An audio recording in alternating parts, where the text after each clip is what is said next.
voudrais vous dire que je suis content de voir que vous êtes là. Merci. Vous avez dit, Dieu nous a tous gardés en vie et ça, c'est une richesse. Certains n'ont pas eu cette chance-là, mais il faut remercier le ciel de voir que vous êtes là. Et je crois que les promesses, même dans le film, on a vu, dans la famille, il y avait cette épitaphe, l'Éternel est mon berger. Ça montre que vous êtes une famille très croyante et la foi peut faire bousculer les montagnes. Et je crois que ça compte, la foi dans notre vie de tous les jours. Et votre maman, et vous-même, une maman qui a 10 enfants, qui élève toute seule ses 10 enfants, qu'est-ce qu'elle est devenue, maman? Oui, maman, elle a vie, elle a pris sa retraite il y a beaucoup d'années. Comme vous l'avez suivi dans le documentaire, elle est institutrice de formation. Donc elle est là, c'est vrai qu'elle était un peu souffrante entre-temps, mais elle est là, elle vit, elle se porte très bien. C'est très bien. Elle a tellement fait pour que Yannick ait l'usage de ses 2 pieds, mais je vois que tu t'en sors, toujours avec ton bâton. Oui. Voilà. Donc, on ne peut pas, on va dire, c'est le coup du sort, mais la vie ne t'empêche pas de vivre, puisque déjà à 9 ans, tu faisais tellement de choses. Je voudrais passer le micro aux gens dans la salle pour que vous nous disiez ce que vous avez ressenti en voyant ce film d'un enfant de 9 ans. Moi, je suis encore touchée de voir ce qu'il faisait à 9 ans. Le film que nous venons de voir, moi, m'a beaucoup touchée. Je suis très émue. Quand je revois Yannick ici maintenant, j'ai remarqué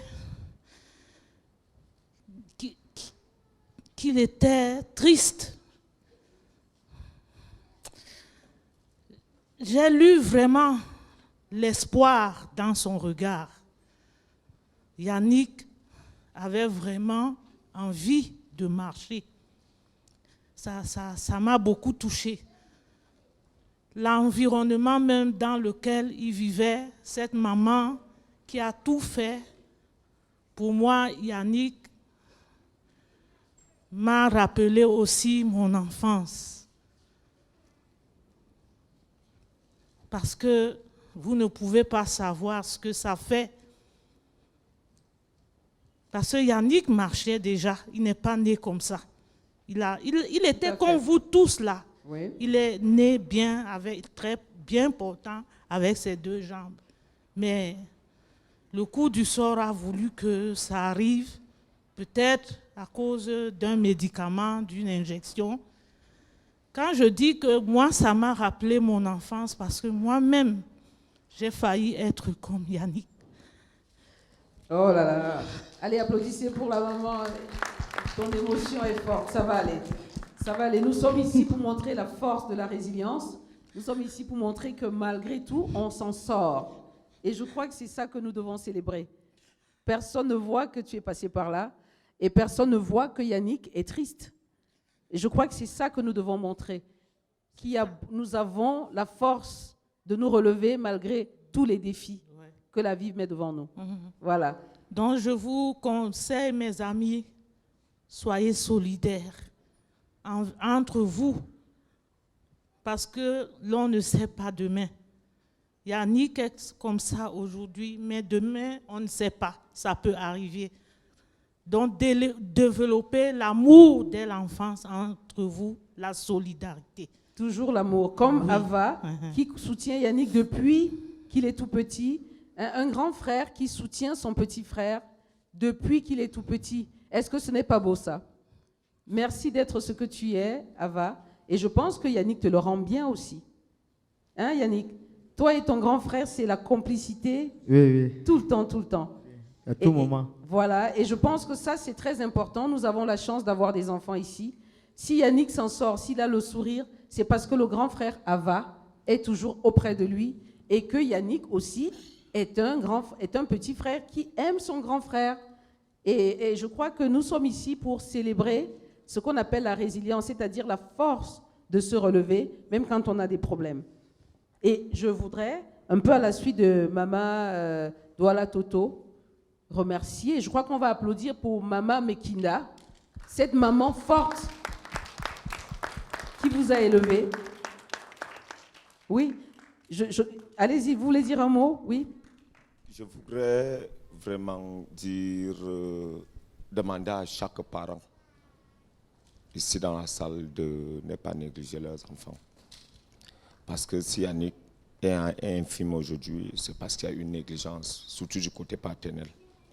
Parce que lorsque nous partions de l'extrême nord, il était question qu'ils suivent une thérapie au niveau du centre des handicapés de Touguébé.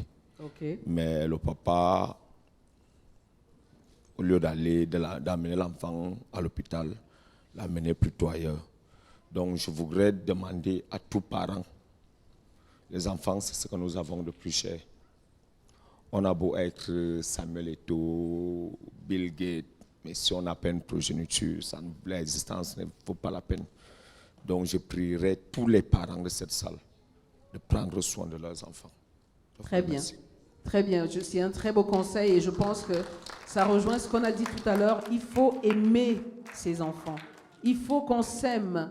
Et je voudrais, au-delà de ce que le papa n'a pas pu faire, ça ne vous a pas empêché, vous, d'évoluer. Comme on le dit, si Dieu nourrit les oiseaux, à plus forte raison, nous les humains, nous nous battons comme on peut. On ne baisse pas les bras. Mais il faut se battre. Et je vais vous dire, c'était notre source de motivation. Très bien. Dire, papa n'est pas là, maman est là, il faut soutenir maman. Il faut soutenir maman. Très bien, applaudissez pour lui. C'est très beau ça. Maman se bat, il faut la soutenir.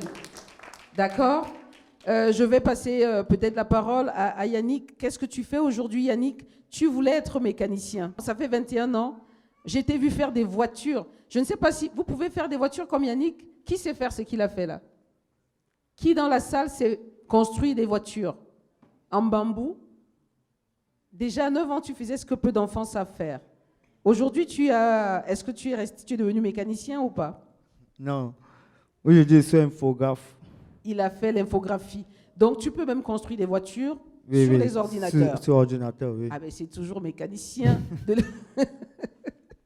Tu es toujours un amoureux des voitures ? Oui. Je fabrique toujours des choses, des objets. Je suis amoureux des objets. Ouais. Mais tu étais déjà très fort avec de tes mains. Qu'est-ce que tu fais en plus ? Aujourd'hui, il n'y a pas que l'informatique. Tu continues à fabriquer des choses avec tes mains ? Oui, bien sûr. Comme quoi, par exemple ? Les moteurs, avec les piles, on mélange, ça tourne. En tout cas, peut-être que les enfants comprennent ce que dit.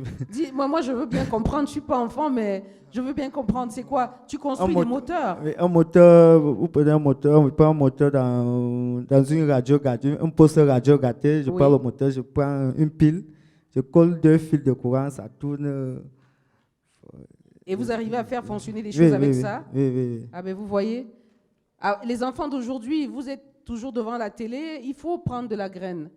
Ça veut dire qu'avec vos mains, vous pouvez faire beaucoup de choses. Hein, il ne faut pas seulement être sur les tablettes.